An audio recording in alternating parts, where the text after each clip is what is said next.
Seguimos en Cosa Pública 2.0 y vamos a un tema del momento, algo que está ocurriendo, es noticia en desarrollo que está ocurriendo en Ocotlán, justamente estas movilizaciones presuntamente de pobladores que se oponen a la presencia de la Guardia Nacional, pero hay motivos para suponer que se trata de una protesta orquestada eventualmente por el crimen organizado.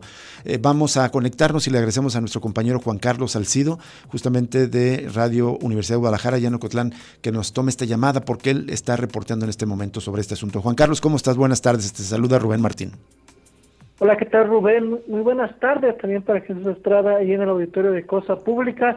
Efectivamente, estamos acá en Ocotlán con esta situación que aconteció desde las 12 del mediodía más o menos, y que hay que decirlo, es la segunda semana consecutiva que hay una manifestación con esas características aquí en Ocotlán, en el que en la salida de fuerzas federales del ejército, Guardia Nacional y el ejército que han estado presentes aquí en Ocotlán, hay que decirlo, desde los hechos violentos que acontecieron allá por finales del año pasado, por noviembre, y que pues aumentaron su presencia, y desde entonces pues no han dejado este lugar de Ocotlán, y por tanto estas personas, los manifestantes, es que han salido a las calles.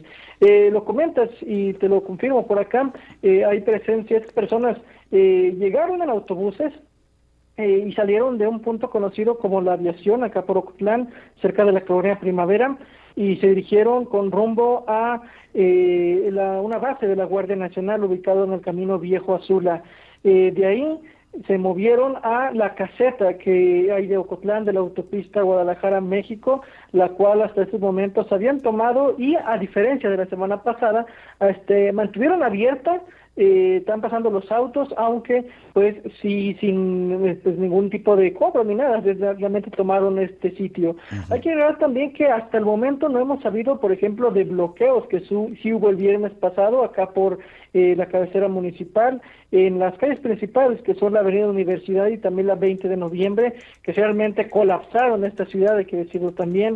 No había manera de entrar o salir de Ocotlán durante al menos 2 o 3 horas. En esta ocasión no ha sido el caso, aunque eso sí también hay muy poco tráfico. Realmente la ciudadanía desde ayer por la noche ya se escuchaban rumores de nueva cuenta que iba a haber una movilización, e incluso hubo suspensión de clases en varias instituciones educativas, como el Centro Universitario de la Ciénega, la Escuela Regional de Educación Media Superior, que avisaron a su alumnado que no habría clases, aunque sí actividades administrativas, y algunas otras escuelas privadas, sobre todo, avisaron a sus comunidades que por seguridad y ante estos recientes rumores era lo mejor que no hubiera clases en escuelas privadas, y escuelas públicas pues simplemente no hubo un alumnado tan constante o con tanto número como se podría esperar. Eso es lo que ha acontecido acá por Ocotlán. Reitero, esas personas que llegaron también a pie, en automóviles particulares y en autobuses, y luego estuvieron ya caminando por varias partes de aquí de Ocotlán, y en estos momentos se encuentran en la caseta de la autopista Guadalajara-México de aquí de Ocotlán. Juan Carlos Salcido, en este momento no hay llantas incendiadas, y es decir, lo que se conoce como narcobloqueos. No. El día de hoy realmente no hubo estas manifestaciones de este tipo, bien lo dices, llantas quemadas o trailers atravesados. De hecho, la otra ocasión tampoco hubo camiones quemados, sí hubo unas llantas quemadas que trascendieron bastante en redes sociales, sí. Pero en esta ocasión, hasta este momento, no hemos visto algo parecido. Hubo un intento de bloqueo también por esta parte donde comenzaron. Sin embargo, ya lo recorrimos 2 o 3 veces en la última hora y no hemos visto ni un solo bloqueo a la circulación aquí en Ocotlán. Reitero, esta cosa pasa en este día viernes hasta esta hora. La vez anterior liberaron la caseta a las 6 de la tarde, y también los bloqueos a las 6, 7 de la tarde se retiraron. Suponemos que en esta ocasión también puede ser parecido, al menos en el que se encuentra ahora mismo por la autopista. ¿Qué tal, Juan Carlos? Te saluda Jesús Estrada. Una duda, Juan Carlos, ¿la protesta, la de la semana pasada y esta, es simplemente contra la presencia de las Fuerzas Armadas o de la Guardia Nacional, o se han señalado casos concretos de posibles abusos que hayan ocurrido? El de la semana pasada sí había un caso muy concreto, muy particular, que ya estaba incluso circulando un video de un joven que presuntamente se había accidentado tras ser perseguido por elementos de la Guardia Nacional. Así se veía un video, así en la noche llegaba, se impactaba contra un vehículo y atrás de él llegaban algunos elementos de la Guardia Nacional. Eso decían manifestantes que era porque lo venían persiguiendo, que se había sentido muy asediado y que por eso se había accidentado. En esta otra manifestación, pues sí pudimos ver los mismos letreros que, por ejemplo, veíamos en la anterior, donde se veían supuestos casos de abuso de autoridad, gente golpeada, muy maltratada. Veíamos los mismos, aunque sin un nombre en particular. También estuvieron por ahí algunas personas que decían que eran de la barca, por ejemplo, y que también habían sufrido este tipo de abusos, aunque sí eran muy esporádicos. En la semana anterior sí fue muy particular, muy notorio este caso en el que un joven falleció tras un accidente, una persecución, y en esta ya no hubo a lo mejor un caso en particular, pero sí era la misma consigna de que se retiraran las fuerzas del orden de aquí de Ocotlán.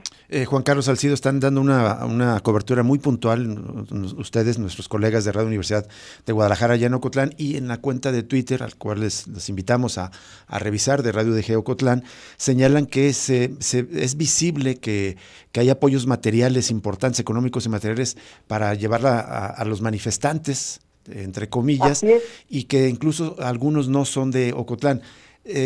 ¿Podría ser correcta la percepción de que parece que son organizados por algún otro tipo de interés, eventualmente el crimen organizado? No me atrevería a llegar a esa conclusión, pero sí es muy visible que hay un apoyo externo, los autobuses en los que se mueven, los recursos que están otorgando a los manifestantes, bebidas, refrescos, comida. O sea, hay sin duda un soporte ahí.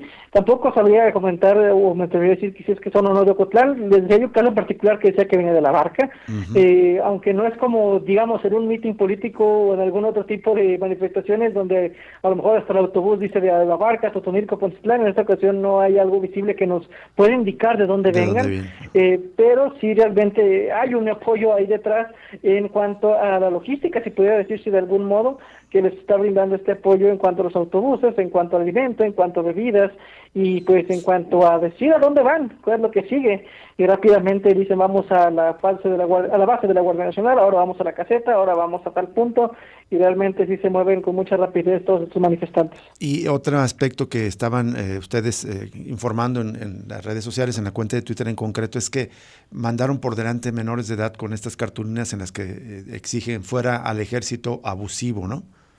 Sí, claro, hubo esa muy clara presencia de menores de edad, de mujeres jóvenes, de muy jóvenes también muchachos ahí que iban hacia el frente, al menos cuando comenzó el contingente.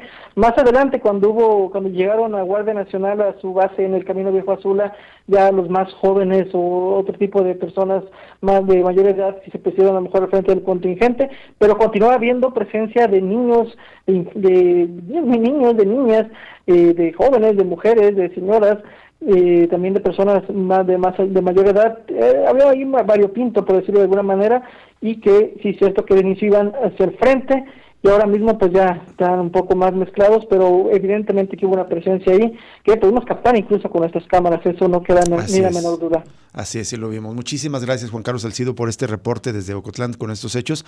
Esperemos que no pase a mayores y seguiremos al pendiente de lo que esté ocurriendo allá. Muchas gracias de nuevo, Juan Carlos Salcido. Claro que sí. Aquí seguimos, hasta luego. Gracias, hasta luego, nuestro compañero de Radio Universidad de Guadalajara, allá en Ocotlán, con este reporte tan puntual. Fue justo hace una semana también donde ocurrieron esos hechos, y hay que recordar que en Ocotlán ha ocurrido, es una difícil, pues para empezar, la desaparición de los hermanos Camarena, ocurrida en 2019, y población de Ocotlán ligada a la masacre de Tanguato que ocurrió hacia el final que ocurrió en el anterior sexenio, y también a otros episodios de violencia. Vamos a ver cómo sigue esta situación, este conflicto allá en este importante municipio de la Ribera del Lago Chapala.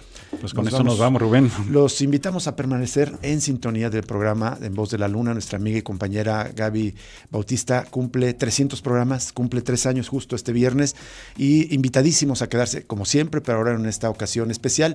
Le deseamos buen fin de semana y lo invitamos a que nos vuelva a acompañar y escuchar en otro análisis crítico de la realidad el próximo lunes, totalmente en vivo aquí en Cosa Pública 2.0. Hasta entonces, muchas gracias. Hasta luego.